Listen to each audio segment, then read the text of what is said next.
mwaramutse neza mwese abatwumva n'abadukurikira mbanje gusuhuza inzego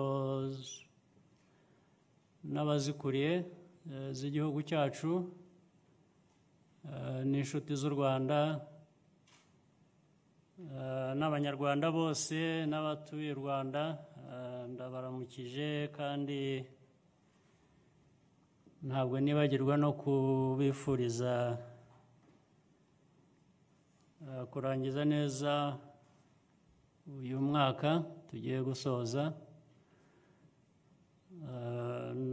no kubifuriza umwaka mushya uzaza uri hafi kuza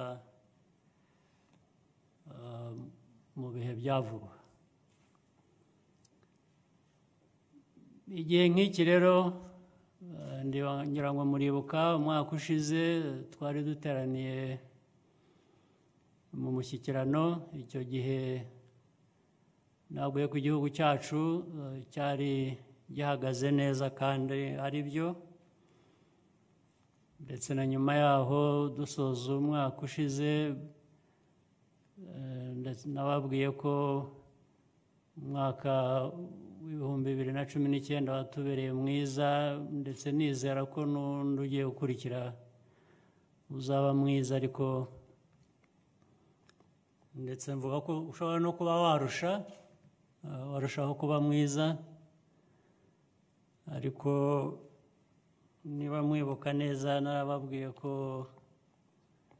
ntibyoroshye kumenya ibihe biri imbere ikiba kibirimo. Nyuma ngira ngo icyo cya kabiri nicyo cyaje kuba ukuri, ntabwo twari tuzi ibizawubamo. Uyu mwaka w'ibihumbi 2020 haje kubamo rero icyorezo. Ubu nyuma y'ayo mezi make icyo cyorezo cyakwiriye isi yose. Ubu tukaba tumaranye nacyo hafi umwaka wose.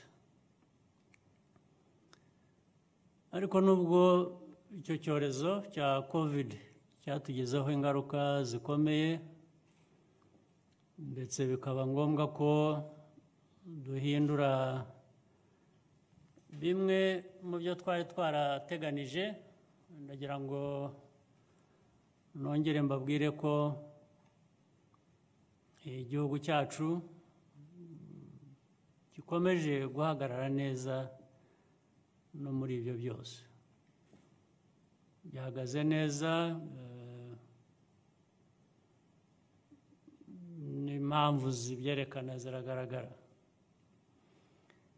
Nkaba ngira ngo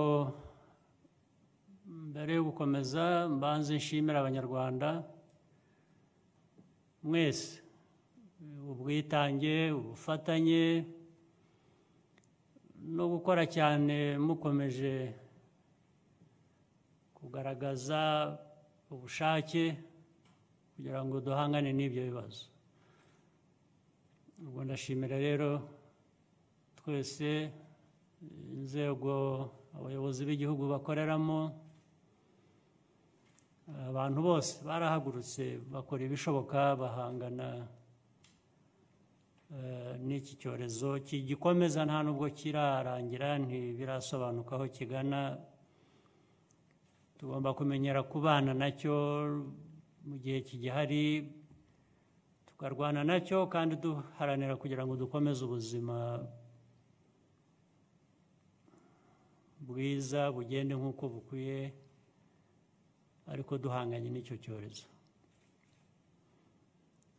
Ibi byose rero byashobotse kubera icyizere abaturage n'abayobozi bafitanye binyuze muri izo nzego, ariko noneho ngira ngo bihereye no ku mateka yacu na politiki iteza imbere ku gukorera hamwe, kugira intego imwe no guharanira kugira ngo tuyigereho.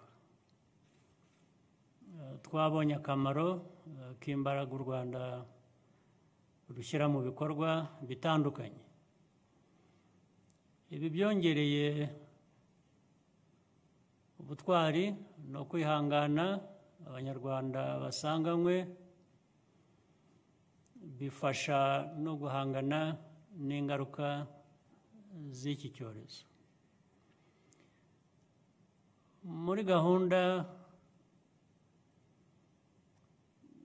zigamije imibereho myiza y'abaturarwanda, mpereye kuri mituweli. Muri mituweli igihugu cyashoboye kwishyurira abaturage bagera kuri miliyoni 2 bari mu cyiciro cya mbere cy'ubukene, cy'ubudehe. Ubudehe ko tugenda tubara inzego z'abantu ukuntu badafite amikoro, mbese bijyanye n'ubwo bukene. Amafaranga y'u Rwanda arenga miliyari 10 yahawe imiryango idashoboye kwifasha. Ibyiciro bishya by'ubudehe birimo gushyirwa mu bikorwa. Iyi gahunda igomba gukorwa mu mucyo ku bufatanye n'abaturage, kubera ko mu bihe byashize hari byagiye bigaragara ugasanga rimwe bitakozwe neza. Gufasha, ubushake n'ubushobozi bihari, ariko hakagira bake batagerwaho kandi aribo bari bakwiye kuba baherwaho. Ibyo rero ndibwira ko mu nzira nshya bizakomeza gukosorwa. Mu buhinzi, umusaruro ukomoka mu buhinzi wakomeje kuba mwiza. Imbuto zituburirwa mu gihugu zafashije kugabanya izitumizwa mu mahanga. Gahunda yo guhunika imyaka yadufashije kubona toni zigera ku bihumbi 5 z'ibiribwa byahawe abaturarwanda mu gihe cya guma mu rugo, byari bijyanye n'iki cyorezo twahoze tuvuga. Amadolari y'amanyamerika agera kuri miliyoni 400 niyo yavuye mu bikomoka ku buhinzi byoherejwe mu mahanga. Utumashini 17 twumisha umusaruro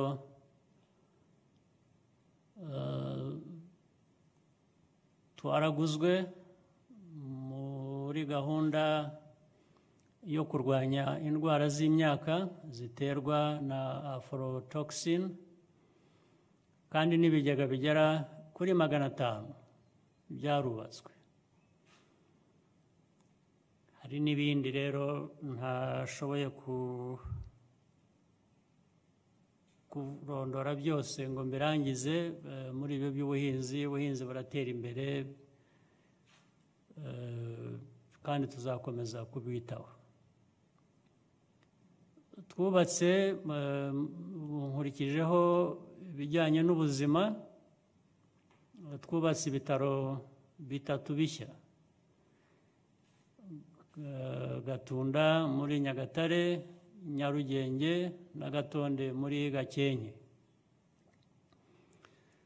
Twifashishije ikoranabuhanga twashoboye kumenya abahuye n'abanduye COVID no kwita ku burwayi, ku barwaye, ku banduye,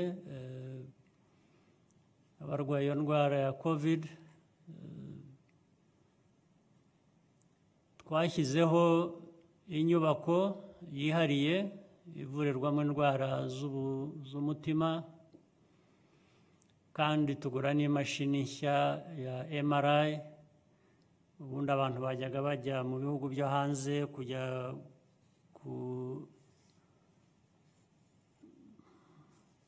gushaka kuvurirwa cyangwa kwipimisha, ariko ubu bizajya bikorerwa hano. Hari n'ibindi byinshi tugenda twubaka mu bijyanye n'ubuzima. Hari n'ibi bitaro binini biri mu mujyi hano bya Faisal, ndashaka kuvuga ko tumaze kubishyiramo nabyo amafaranga atari make, twubaka ubushobozi, dushaka abantu bazobereye mu kuvura, mu baganga indwara zitandukanye, abaganga bashobora kuvura izo ndwara zitandukanye bafite ubumenyi buhanitse. Twagiye tubashaka, bamwe bamaze kuhagera, abandi bari mu nzira. Ibintu byinshi ngira ngo byajyaga bikenera ko Abanyarwanda cyangwa abatuye u Rwanda, niba baba ari abanyamahanga, bagize ibibazo kujya kwivuza, bagomba kujya hanze ku ndwara zimwe bavuga zikomeye.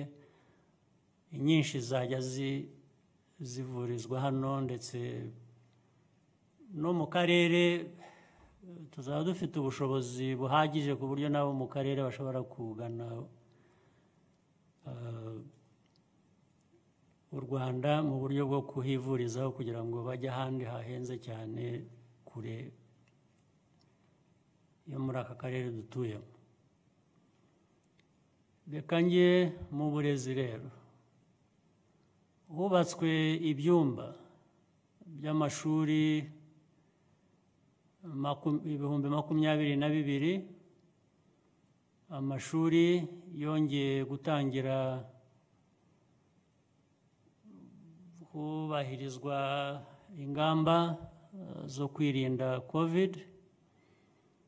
Tugomba ariko gukomeza kuba maso. Nibyo nahoze mvuga by'ubuzima, dushaka ko bukomeza uko bukwiriye, ariko tugahura n'ingorane z'uko hari ibigomba kwitonderwa, hari uburyo tugomba kwifata budasanzwe kugira ngo duhangane n'icyo cyorezo, ndetse bigatuma rero ibyo bigongana, ariko dukomeza gukora ibishoboka byose. Mu bikorwa remezo, ibikorwa remezo bifasha mu gukumira imyuzure mu bice by'igihugu bikunze kwibasirwa, ibyo bice by'igihugu bikunze kwibasirwa n'ibiza. Hubatswe rero ibyo bikorwa remezo kandi abaturage babigizemo uruhare, ndetse ibyo nabyo byenda gusa n'ibi navugaga mu kanya. Hari ibiza bihungabanya ubuzima bw'abantu, hari ndetse ko akenshi ubwo buzima buhungabana kubera amakosa agenda akorwa. Hari abantu batura hadakwiye guturwa, haba ibikorwa abantu bakora bidakwiye kuba bikorwa uko babikora, bituma noneho n'ibiza iyo byaje bivuye ku myuzure, ku mvura n'ibindi, birushaho gukara bikagira uburemere. Nabyo tugenda tubikosora, kandi iyo tubikosora nabyo hari ubwo bisa n'ibihungabanyije ubuzima bw'abantu, kuko iyo uvana abantu bari batuye mu bishanga ugira ngo bature ahantu hegutse badashobora kwicwa n'imyuzure, ubwo buryo bwo kubimura n'iki bufite abo buhungabanya, ndetse rimwe abantu ntibabyumve neza, ariko mu by'ukuri ni ikibazo tuba dushaka gukemura, ntabwo ari ugutera ibibazo, ahubwo akenshi ari ubwo abateye ibibazo ari abo dushaka gushakira ubundi buryo. Umuyoboro w'itumanaho wa 4G wageze mu duce 127 mu gihugu hose. Ingo zikabakaba ku bihumbi 200 zashyizwe ku murongo w'amashanyarazi muri uyu mwaka, kandi mu minsi ya vuba imirenge yose mu gihugu izaba ifite amashanyarazi. Ibijyanye n'ubukungu, amafaranga agera kuri miliyari 100 yashyizwe mu kigega ngobokabukungu. Umusaruro mbumbe waragabanutse mu gihembwe cya kabiri ugereranije n'umwaka ushize, ariko mu gihembwe cya gatatu warongeye urazamuka, bikaba byerekana ko ubukungu bugenda buzahuka uko tugenda duhangana n'iki kibazo nanone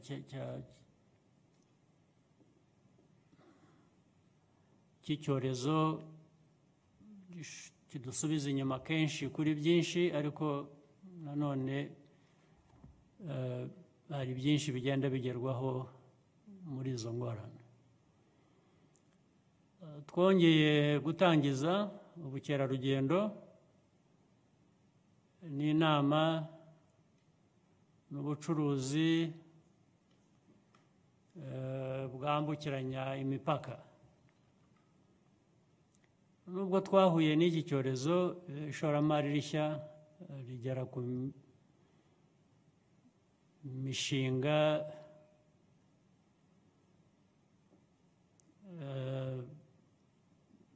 ijana na 72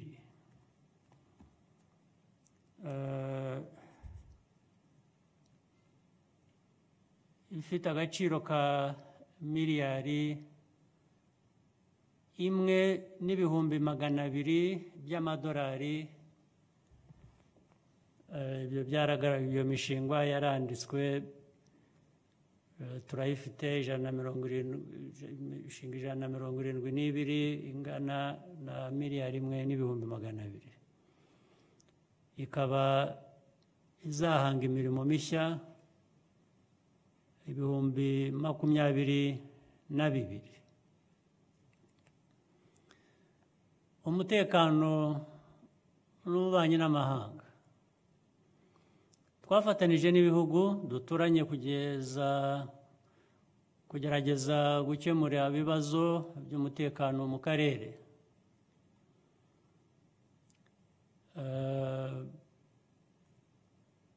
Turacyakomeza kugerageza uko twafatanya n'abaturanyi n'ibihugu bindi byo mu karere. Inzira ni nziza, hari byinshi bigenda bigerwaho. Hari bitararangira neza, ariko umutekano mu gihugu hose umeze neza. Akabazo kakiriho kari mu majyepfo ku mupaka n'abaturanyi b'igihugu, abaturanyi n'abavandimwe b'igihugu cy'u Burundi. Hari ibiganiro biriho, dukomeza gushakisha uburyo umutekano utahungabana uva mu baturanyi. Ngira ngo amaherezo bizabonerwa umuti. Mu burengerazuba hari DRC, Democratic Republic of Congo, nabo twafatanyije rugikubita hakimara kuba impinduka y'ubuyobozi muri icyo gihugu. Ibibazo byari bihari byugarije igihugu cyacu bihungabanya umutekano, twafatanije kugenda tubishakira umuti. Byo bisa nkaho ikibazo cyaba gisigaye ari gito cyane, ibyinshi byagiye bikemuka.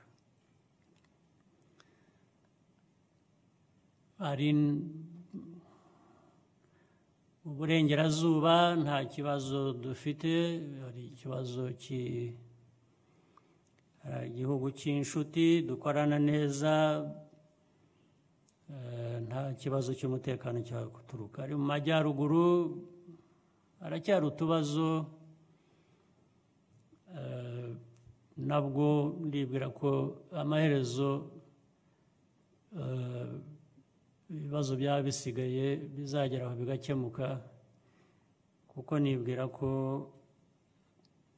iyo bigeze ku mahoro, amahoro abera buri wese aba ashaka amahoro, ngira ngo n'abashobora kuba baturukamo ibibazo bihungabanya umutekano wacu, nabo bizaba ngombwa amaherezo ko bazabona ko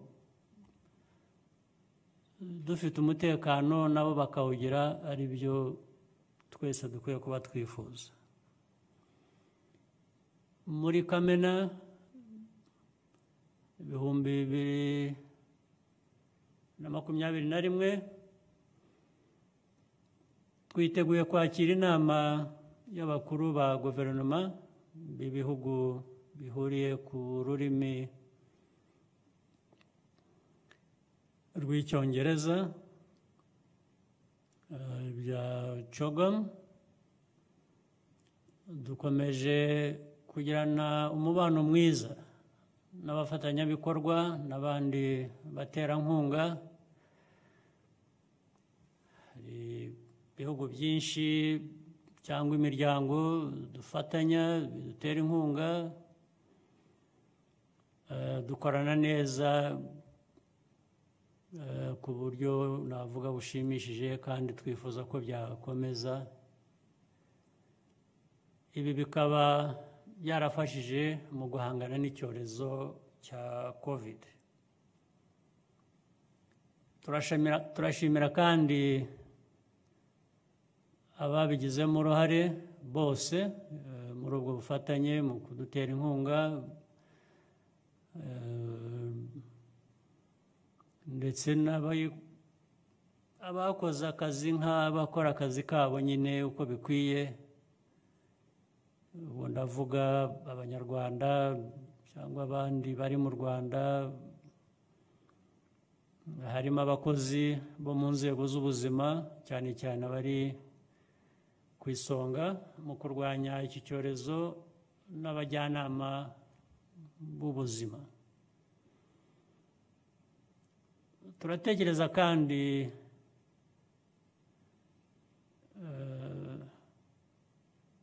n'abakorerabushake b'urubyiruko, abikorera n'abafatanyabikorwa mu iterambere. Ndabashimira kandi ubufatanye mugaragariza bagenzi banyu.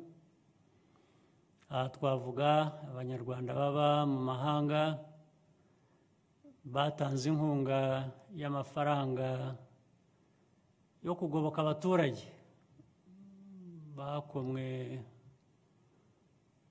mu nkokora n'iki cyorezo. Abanyarwanda baba hanze bafite byinshi bakora, basanzwe bakora, no muri ubu buryo bafite byinshi bakoze. Ndabashimira. Ndagira ngo kandi nshimire abayobozi mu nzego z'ibanze basoza manda zabo. Turabashimira umurimo mwakoze, tunabasaba gukomeza gutanga umusanzu wanyu aho muzaba muri hose. Kwihangana n'ubushobozi bwo guhangana n'ibibazo mu bihe bikomeye, ntiwemere ko bikurenga cyangwa biguherana. Ni byiza rero ko twakomeza dutyo, ibyo tudakora neza tukabikosora, ibyo tudakora neza bigakosorwa, ibyo dukora neza bikakomeza gutezwa imbere. Ndizera ko uwo muco tuzawukomeza. Ariko nanone ibyo byose ntibihungabanye ubuzima n'imibereho myiza biriho ubu n'ibyo mu bihe biri imbere. Tugeze aho tutakwemera ko ibyo twakoze byose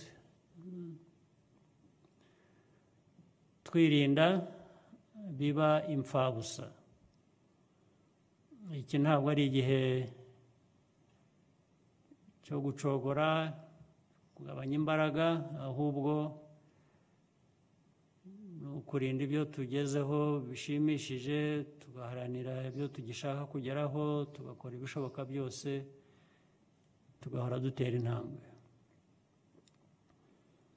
Buri wese kandi afite inshingano yo kubigiramo uruhare, yo gukorana na mugenzi we, yo kubaka hamwe na mugenzi we, buri wese ukarinda ibyo twubaka n'undi akumva ko n'umugambi we ari uko tukuzuzanya. Uyu mwaka byabaye ngombwa ko hari ibyo twigomwa, ntabwo byari byoroshye, harimo n'uko imiryango yacu yirinda guhurira hamwe ngo twishime muri iyi minsi mikuru isoza umwaka, ndetse n'ibindi byagombaga gushyira hamwe imiryango mu bihe bishize kugira ngo bishime bagire bate, ntibyashobotse. Urumva n'ubu ntibirashoboka aho tugeze dusoza umwaka.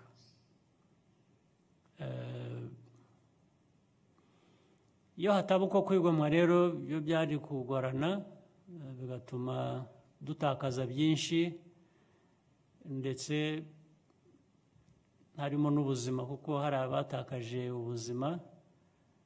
Iki cyorezo ntabwo ari ukukivuga gusa ko gihungabanya ubukungu cyangwa gihungabanya ubuzima. Iyo ikintu gihungabanya ubuzima, ndetse hari n'ubuzima